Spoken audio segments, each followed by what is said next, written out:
12 antes de Cristo. 12 siglos antes de Cristo. Es en esta etapa que se constituye entonces la clase sacerdotal en Israel. Durante el dominio de la tierra de Israel por Antíoco IV Epífanes, estamos hablando del imperio Seleucida, es el siglo II antes de Cristo, se pretende imponer a Israel condiciones inaceptables, como por ejemplo, y como que la gota que rebalta el vaso, colocar una estatua de Zeus en el templo de Jerusalén, ¿no? Entonces, imagínense lo que ha pasado entre el siglo XII antes de Cristo y el siglo II. Son 10 siglos. 10 siglos en los cuales la clase sacerdotal en Israel, lo que se va a conocer luego como el pueblo santo de Israel, son esos sacerdotes aaronitas apoyados por los levitas. Pero ocurre este pequeño cataclismo, ¿no? En el segundo siglo antes de Cristo, ya Israel ha pasado por el dominio asirio, luego por el babilonio, ¿no? Por el imperio persa, y ahora está bajo el mando del imperio griego. Pero ya no es el imperio griego de Alejandro Magno. Alejandro Magno ya falleció, y Alejandro fallece tan joven que deja encargado del territorio por partes a diferentes de sus generales. Antíoco IV es el que le toca la zona de lo que sería Siria. Él entonces, muy abusivo, muy duro, y pretende imponer a Israel condiciones inaceptables, como decíamos. Y entre ellas, y la gota que rebalsa el vaso, colocar una estatua de Zeus en el templo de Jerusalén. Esto produce una reacción tremenda de los judíos que se va gestando de a pocos. Primero es una acción de Matatías, que es el jefe de los macabeos, una acción de Matatías que genera una gran rebelión contra los griegos. Esa rebelión dura más de 30 años. El ejército seleucida resiste y resiste, pero luego de 30 años de una guerra sin freno de los judíos, agotado, decide retirarse de la tierra de Israel. ¿A dónde regresa? Al norte, ¿no? A la zona de Siria, que es donde ellos tenían su posicionamiento más fuerte. Entonces, esta rebelión conduce a entre comillas, un éxito, ¿no? Los invasores seleucidas se retiran y los macabeos, ya no es Matatías, ya son descendientes, es una cuarta generación, los macabeos entran victoriosos en Jerusalén. Ojo, los macabeos son judíos, son esos judíos revoltosos. Así entonces lo que decía, los macabeos ingresan victoriosos a Jerusalén. Y aparece esta primera clase de los saduceos. Por eso les digo interesante, importante que fijen este pequeño concepto histórico, ¿no? Hay 10 siglos, desde Moisés y Aarón, 10 siglos de un pueblo santo de Israel, de unos sacerdotes que han dirigido la fe del pueblo durante 10 siglos. Pero en ese segundo siglo algo sucede. Es la gran rebelión de los macabeos y aparecen estos saduceos. Los macabeos, este ejército judío triunfador que expulsa del territorio a los invasores griegos, seleucidas, reemplazan a la clase sacerdotal de Israel por un nuevo sacerdocio, ¿no? O sea, esa clase sacerdotal tradicional que ha estado 10 siglos al frente del culto en Israel es reemplazada por un nuevo sacerdocio. Estos nuevos sacerdotes son llamados saduceos.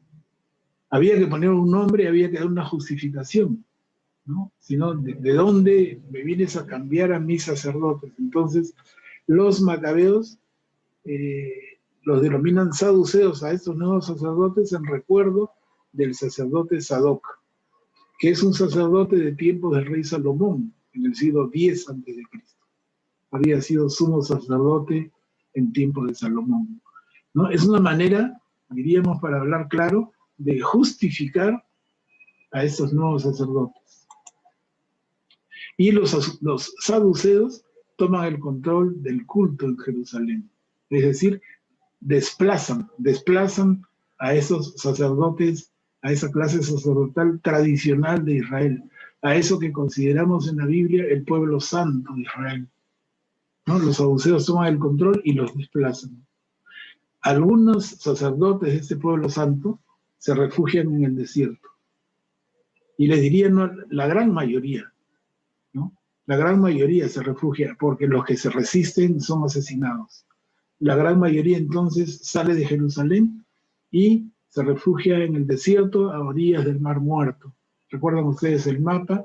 De Jerusalén a Jericó y de Jericó el Mar Muerto. Toda esa zona desértica es ocupada por los antiguos sacerdotes, que se juntan no en uno, sino hasta en 7 monasterios, ¿no? Ellos crean monasterios, crean lugares donde pueden seguir viviendo, ejerciendo el culto y viviendo su vida santa. Los saduceos, estos nuevos sacerdotes, no entienden en profundidad la Biblia hebrea. Más bien diríamos, son muy literales. Y prácticamente se quedan en la Torá, en el Pentateuco, en los primeros 5 libros. Así aparecen entonces, mis queridos hermanos, estos saduceos, a los cuales nuestros evangelios, que estamos trabajando en estos meses con tanto detalle, los saduceos son esos sacerdotes. Que no quede confusión entonces, repito rápidamente, ¿no? Que no quede confusión. Los saduceos no son los sacerdotes tradicionales. Los saduceos no son los sacerdotes de la fundación de la fe judía. Los sacerdotes fundacionales son los levitas, luego los aaronitas, servidos por los levitas, y eso lo vemos con todo el detalle en el libro del Éxodo, en el libro de Levítico. Los sacerdotes toman el control recién con el triunfo macabeo en el 2.º siglo.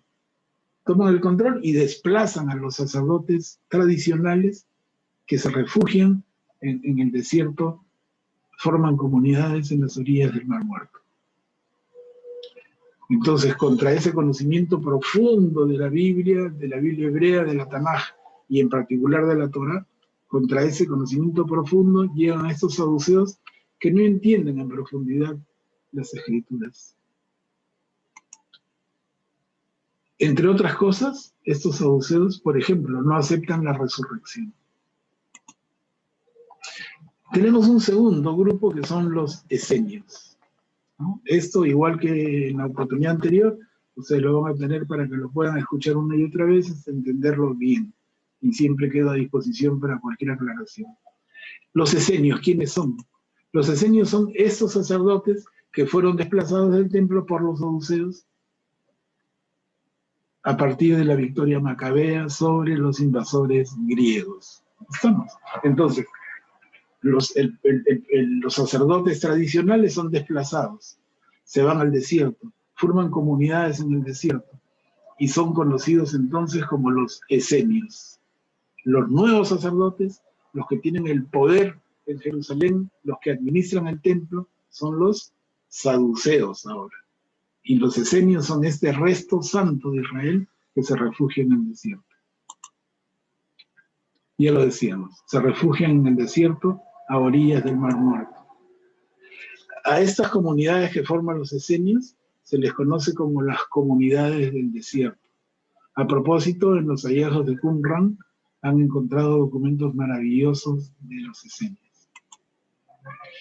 Viven en comunidades cerradas, practican el ascetismo,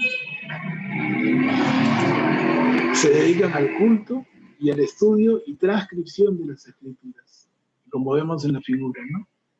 Se dedican al culto, a una vida monástica, a una vida célibe y a transcribir las Escrituras, que como ya sabemos, en estas épocas el documento sobre el cual estaban las Escrituras se tendía a deteriorar muy rápidamente. Y tenía que haber personas dedicadas a transcribir y transcribir para mantener viva la Escritura. Entonces ya tenemos cómo aparecen los esenios en el segundo siglo, los saduceos en el segundo siglo antes de Cristo, cómo aparecen los esenios. El tercer grupo, hermanos, son los fariseos. Y los fariseos también aparecen en el segundo siglo antes de Cristo. Ellos aparecen como una respuesta al movimiento saduceo.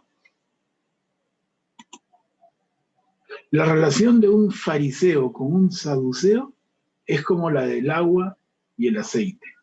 Diríamos más en criollo, son como perro y gato, ¿no? Mientras los saduceos ocupan el templo y toman el poder, los fariseos están en las ciudades, en las diferentes ciudades. Los fariseos no rinden culto en el templo es de los saduceos. Los fariseos crean sinagogas, que son las pequeñas iglesias domésticas, en los pueblos, en las pequeñas ciudades, alrededor de toda la tierra de Israel y más allá, en la diáspora, allá donde hay judíos, se van a establecer sinagogas a cargo de fariseos. Y los fariseos van a ser personas muy importantes para el pueblo, pretenden encargarse de la pureza de los ritos, la pureza ritual y la correcta interpretación de las escrituras.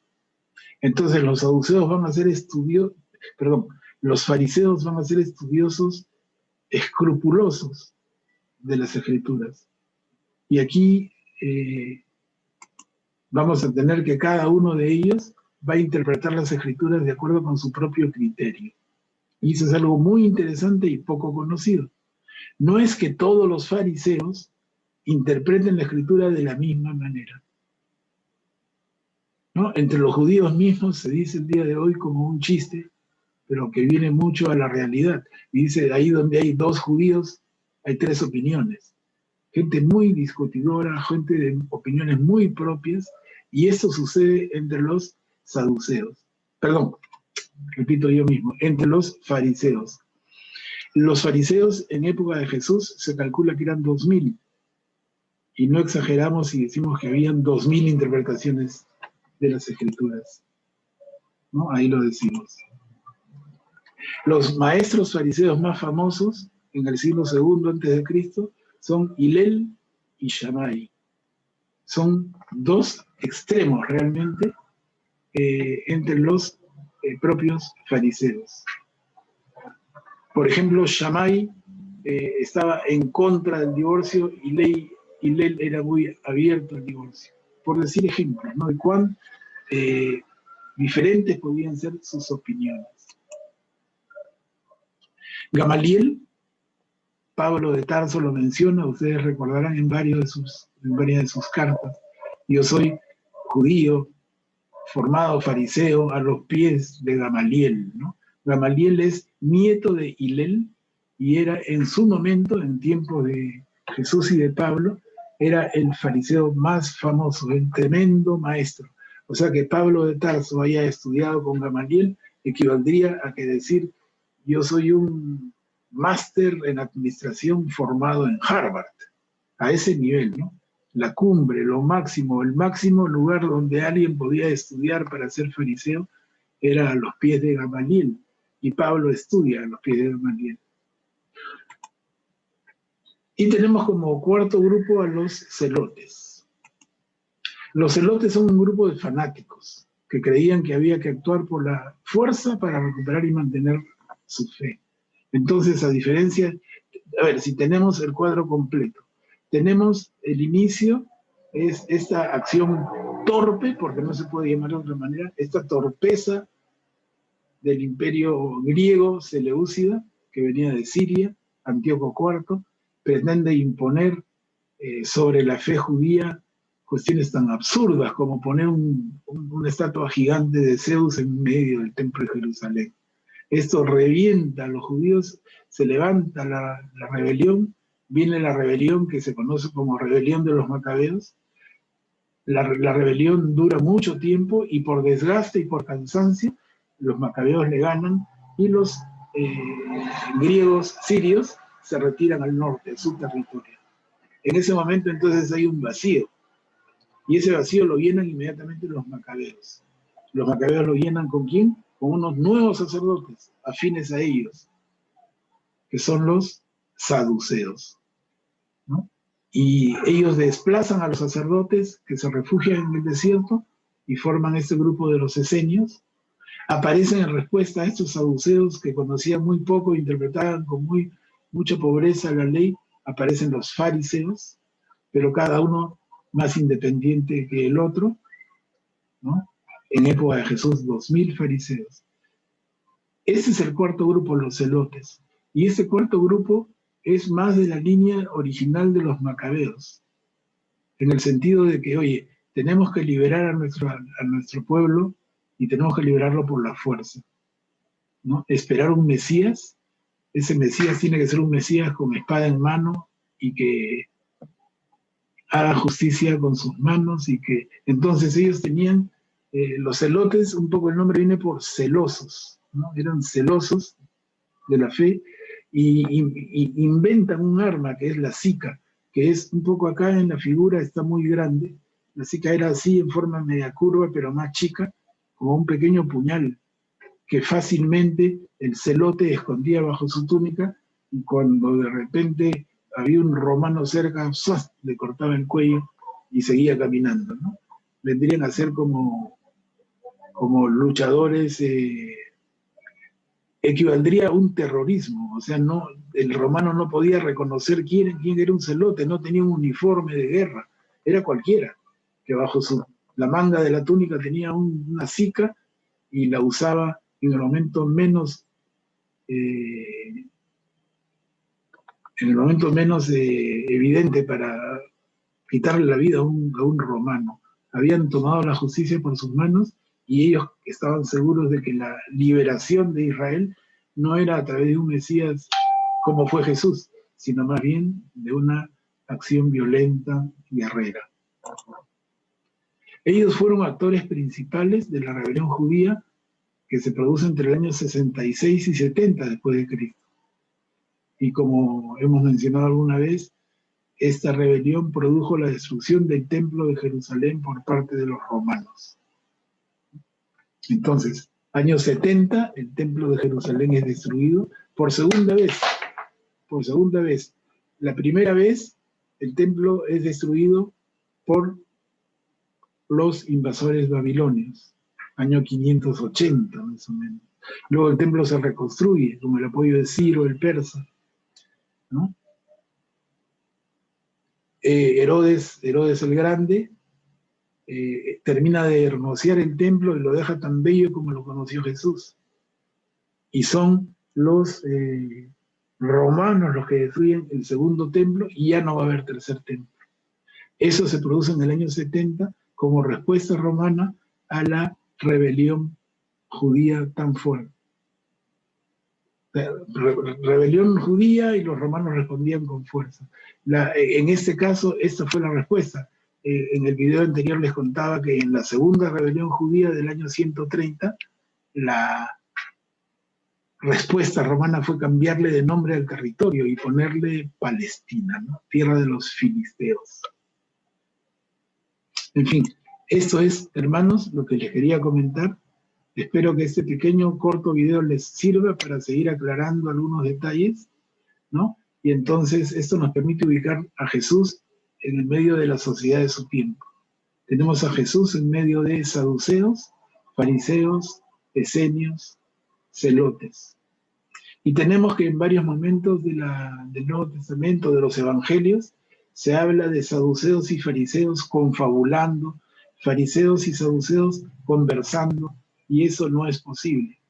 Eso es un error histórico, producto de que cuando los evangelios se escriben, entre el año 70 y el año 100, ¿no? Desde el primer evangelio, que es Marcos, ya el templo estaba destruido. Y lo que no les he comentado, y es que con la destrucción del templo desaparecen automáticamente los saduceos. No hay templo, no hay saduceos. No hay templo, no hay sacerdotes. Y quien mantiene la fe judía son los fariseos en las sinagogas. Bueno, eso es lo que quería compartir con ustedes, hermanos. Espero que les sirva y cualquier cosa siempre a su disposición para aclararlo. Gracias.